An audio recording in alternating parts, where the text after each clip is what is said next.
أجمعين، والصلاة والسلام على جميع الأنبياء والمرسلين، سيما من سمي في الآفاق بأحمد وفي الأرض بأبي القاسم محمد. صل على محمد وآل محمد وعجل.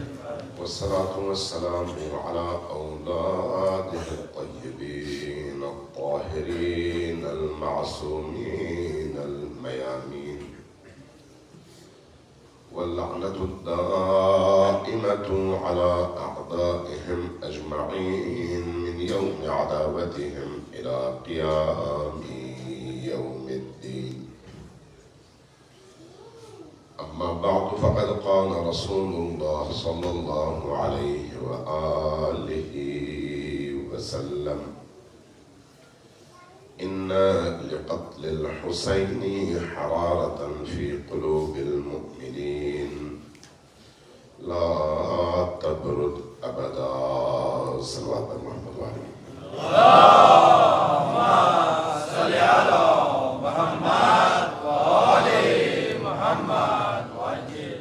آگے جگہ موجود ہے اور پیچھے جگہ ہے، تھوڑا سا مزید صلوات پڑھتے ہوئے آگے آئیے تاکہ پیچھے والوں کو جگہ مل سکے. صلوات صلی علی محمد وآل محمد وعجل. ایک دو پھر ذرا اونچی آواز سے صلوات کیجیے. اللہم صلی علی محمد وآل محمد وعجل. عزیزان گرامی، یہ حسین ابن علی کا خیمہ ہے جہاں پر اس وقت آپ تشریف فرما ہے. اور کی جگہ میں کیا عرض کر رہا ہوں آپ سے، آپ اس وقت کہاں بیٹھے ہوئے ہیں؟ امام حسین علیہ السلام کے گھر میں. یہ امام حسین کا خیمہ ہے، اور خیمہ حسین میں جو آتا ہے وہ امام حسین کا مہمان ہوتا ہے. اور مہمان کا ادب اور عزت کرنا اور اس کے احترام کا خیال رکھنا، اس کی ضرورتوں کا خیال رکھنا، یہ شریعت اسلامیہ اور دینی اخلاق کے حوالے سے ہر میزبان کی ذمہ داری ہے. اور اگر کوئی حسین ابن علی جیسا میزبان ہو جو اس کل کائنات کا مالک ہے، ایسا میزبان ہو جس کا دل رحمت خدا کا مخزن ہے، ایسا میزبان ہو جو حیا کا پیکر بھی ہے اور اپنے مہمان کے چہرے پر ندامت کبھی بھی نہیں دیکھ سکتا،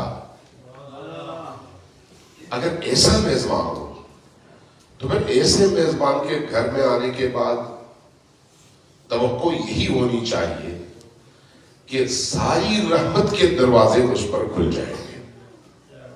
ساری رحمت کے دروازے.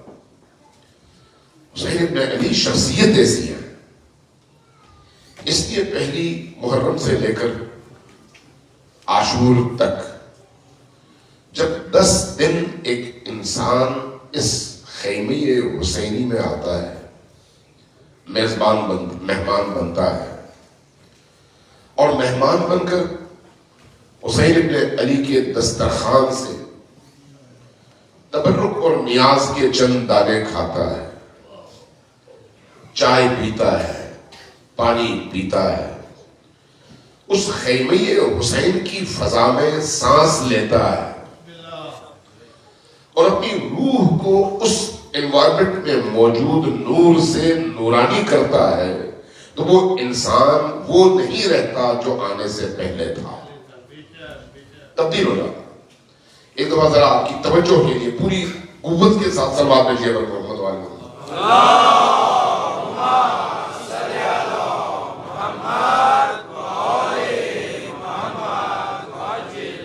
دوبارہ ذرا اونچی آواز سے صلوات بھیجیے.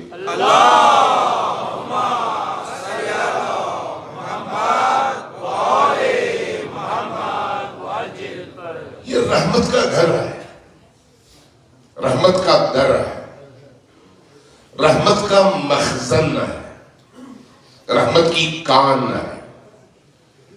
اللہ تبارک و تعالیٰ کی تمام نعمتوں کا دروازہ اگر کھلتا ہے تو اس در سے کھلتا ہے۔ یہاں پر ایک انسان بدل سکتا ہے۔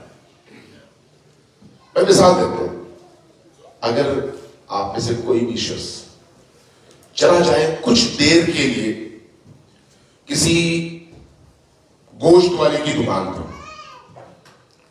اور ساتھ کچھ دیر وہاں پر بیٹھ جائے، جب وہ وہاں سے نکلے گا تو اس سے کس چیز کی بو آ رہی ہوگی؟ گوشت کی۔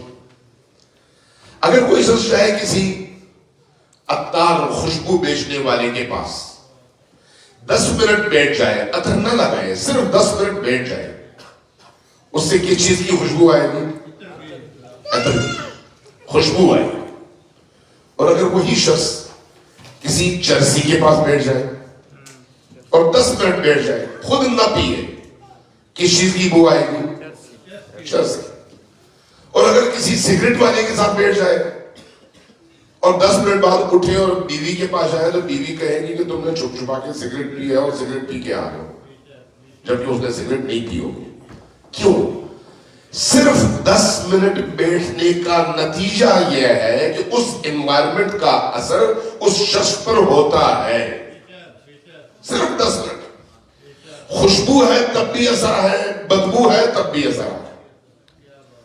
اگر ایک انسان کسی گناہ کے مقام پر جا کر صرف آدھا گھنٹہ بیٹھے تو وہ اپنے اندر تاریکی محسوس کرتا ہے۔ تاریکی۔ اگر اپنے موبائل پہ کوئی ایسا منظر دیکھے یا اس کی نگاہوں کے سامنے سے گزرے جو کریہ ہو، قابل نفرت ہو، جو اللہ کو مبغوض اور ناپسندیدہ ہو، جس سے بدبو اٹھتی ہو، تاریکی ہو، نتیجہ کیا ہوتا ہے؟ اس کا اثر اس کی روح پر پڑتا ہے، وہ چاہے کچھ بھی کر لے اس اثر سے باہر نہیں آ سکتا مگر یہ کہ وہ توبہ کرے۔ اگر ہر منفی چیز اس پر اثر کر سکتی ہے تو جس طرح منفی چیز اثر کرتی ہے اسی طرح سے مثبت چیز بھی اثر کرتی ہے۔ پانی پاک ہے، زلال ہے، خود پاک ہے، اور جو پانی میں اترے اس کو پاک کر دیتا ہے۔ لہذا پانی جہاں انسان کی تشنگی کو دور کرنے کا سبب ہے، وہیں پر انسان کے جسم پر اور ظاہر میں موجود کدورتوں کو، نجاستوں کو، گندگی کو پاک کرنے کا ذریعہ بھی ہے۔ جس گھر میں آپ آئے ہیں یہ کون سا گھر ہے؟ جس مقام پر آئے ہیں یہ کون سا مقام ہے؟ یہ وہ مقام ہے جس کو ہم نور کا مقام کہتے ہیں۔ یہ وہ مقام ہے جو تطہیر کا گھر ہے۔ آئے یہ تطہیر کی مصادیق کون ہے؟ محمد و علی و فاطمہ و حسن و حسین ابن علی۔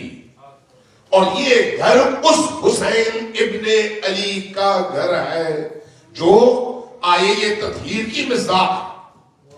لہذا وہ چونکہ طاہر ہے، وہ چونکہ پاکیزہ ہے، وہ چونکہ تمام آلودگیوں سے پاک ہے اور پانی کی طرح سے ہے، خود پاک ہے اور نجس کو پاک کرنے کا ذریعہ بھی ہے۔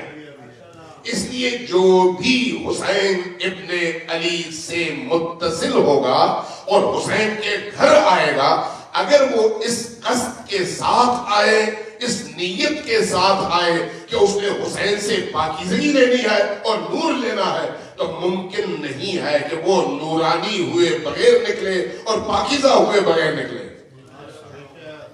ذرا توجہ دیجیے، میں کیا عرض کروں۔ اس لیے یہ جو مجلس ہے جہاں پر آپ بیٹھے ہوئے، یہ وہ پاکیزگی کا مقام ہے۔ اس پاکیزگی کے مقام میں آنے کے بعد انسان کی روح کو تر و تازہ ہونا چاہیے، اس کے اندر کی تمام غلاظتوں کو دور ہو جانا چاہیے، پاک ہو جانا چاہیے، یہ اس کا اثر ہونا چاہیے۔ اور اگر ایسا نہیں ہے تو پھر خود پر ماتم کرنا چاہیے، امام حسین پر نہیں۔ یہ اپنے آپ پر ماتم کرنے کا مقام ہے کہ میں اس آب کل سے اس آبے سمندر سے، اس بحر بے قرار سے، اس بہتے ہوئے رحمت کے دریا سے میں متصل ہوا بھی اور نجس کا نجس بھی رہا، اس کا مطلب یہ ہے کہ میں بڑا بدقسمت ہوں۔ اس مقام پر آنے کے بعد مجھے ہر صورت میں پاک ہونا ہے۔ آج آپ نے بھی یہاں پر چندہ جمع کیا، اپنے مال میں سے امام حسین کی بارگاہ میں پیش کیا، جس کو جتنی سعادت ملی اس نے پیش کیا، بہت اچھی بات ہے، لیکن یاد رکھیے امام حسین کسی کا احسان اپنے سر نہیں لیتے۔ توجہ ہے آپ کی؟ آپ اگر ایک دیں گے تو وہ 10 آپ کو واپس بھی کریں گے۔ یہ حسین ہے، یہ کوئی عام انسان نہیں ہے، یہ کسی کا احسان اپنی گردن پہ نہیں رکھتے۔ لہذا جس نے زیادہ دیا اس نے اتنا ہی زیادہ کمانا ہے، جس نے کم دیا اس نے بھی اتنا ہی کمانا ہے جتنا اس نے دیا ہے، لیکن 10 گنا اور 10 گنا سے زیادہ۔ یہ قرآن کا وعدہ ہے، یہ قرآن کا وعدہ۔ آج آپ نے چندہ جمع کیا، مجھے چونکہ پہلے بتایا گیا تھا کہ عاشور کی رات یعنی کل رات انشاءاللہ تعالی چندے کی مہم چلے گی، لیکن آج انہوں نے جلدی کی تو اس لیے اس موضوع پر میں چاہ رہا تھا کہ تھوڑی سی گفتگو بھی ہو جائے تاکہ پتہ چلے کہ حسین کو دینے کا مطلب کیا ہے۔ حسین کو دینے کا مطلب حسین محتاج نہیں ہے۔ یہ ایسے ہی ہے جیسے آپ کو ایک پیکج کوئی بڑا بینک دے اور کہے اگر آپ نے یہاں پر ہمارے پاس $1,00,000 رکھا تو ہم آپ کو صرف 3 مہینے میں یا 2 مہینے میں $1,25,000 واپس کریں گے، تو آپ میں سے کوئی بھی بندہ ایسا نہیں ہوگا جو کہیں اور پیسہ رکھے فوراً جا کے وہاں پر رکھے گا، جبکہ 2 مہینوں میں وہ آپ کو جو منافع دے رہے وہ ہو سکتا ہے 10% ہو، 12% ہو، اس سے زیادہ نہ ہو۔ لیکن حسین ابن علی کا اعلان کیا ہے؟ تم اگر مجھے 1 دو گے تو میں تمہیں 10 دوں گا، 1,00,000 دو 10,00,000 لو، اس دنیا میں بھی اور اس دنیا میں بھی۔ یعنی جو یہاں کا فائدہ ہے، یہاں کا، اس دنیا کا، وہ کم از کم جو ہے وہ کتنا ہے؟ 10 برابر۔ من جاء بالحسنۃ فلہ عشر امثالها، جو صرف ایک نیکی کرے، 1 درہم دے، 1 روپیہ دے، 1 سلام کرے، 1 مجلس میں شاید شریک ہو، $1 حسین کی راہ میں کسی ضرورت کے مقام پر خرچ کرے، $1 حسین ابن علی کے گھر کی تعمیر کے لیے دے، $1 حسین ابن علی کے پیغام کو عام کرنے کے لیے دے، اس نے 1 دیا، اس کا جو کم سے کم اجر حسین اور حسین کے خدا نے اعلان کیا ہے وہ ہے 10 گنا۔ دنیا میں کوئی ایسا کاروبار ہے، کوئی ایسا لین دین ہے جہاں پر انسان 10 گنا لے سکے؟ ممکن نہیں ہے، ممکن نہیں ہے۔ 10% لے سکتا ہے، 1,00,000 دے اور 10,000 اضافی لے، 1,10,000 لے، اس کا امکان ہے، لیکن یہ نہیں ہو سکتا 1,00,000 دے 10,00,000 لے۔ جوئے میں ہو سکتا ہے امکان ہو، یا سارا ڈوبے یا 10 گنا ملے، لیکن کسی اور ریل لائف میں یہ ممکن نہیں ہے۔ لیکن یہ حسین اور حسین کے رب کا وعدہ ہے کہ تم اگر 1 میری راہ میں دو گے اور اخلاص سے دو گے تو اس کا جو کم سے کم اجر ہے وہ کتنا ہے؟ وہ 10 گنا ہے۔ اب ذرا خود سوچیے، ہم روٹین کی زندگی میں کتنا کچھ خرچ کرتے ہیں، یہ یاد رکھیں۔ ہم یہاں پر حسین ابن علی کو تو دے رہے ہیں بظاہر، لیکن حسین ابن علی اس کے محتاج نہیں ہے، ضرورت خود ہماری ہے۔ اگر ہم نے کوئی سینٹر بنایا تو اس سینٹر کے اندر جو بھی ایکٹیویٹی ہوگی وہ میرے بچوں، میری نسل، میرے قبیلے اور میرے دوستوں کی فیملیز، بچوں، جوانوں، خواتین کی دین کی حفاظت، عقیدے کی حفاظت، اخلاق کی حفاظت، قیامت کی حفاظت، دنیا کی حفاظت کا ضامن ہے۔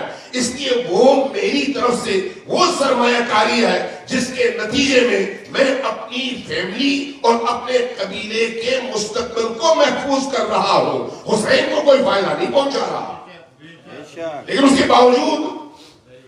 باوجود حسین میری فرماتے ہیں کہ تم اگر دو گے تو میں اس طرح سے تمہیں اس کا اجر دوں گا اور پلٹا کر دوں گا۔ میں نے کئی اور یہ مثال دی تھی، آپ کو بھی آپ کی خدمت میں بھی یہ عرض کروں. آج میں نہیں چاہ رہا تھا اس موضوع پہ میں گفتگو کروں، لیکن اب آ گئی ہے تو آپ اجازت دیں میں دو چار باتیں اور کر لوں. سب آپ بھیجیے محمد وآلہ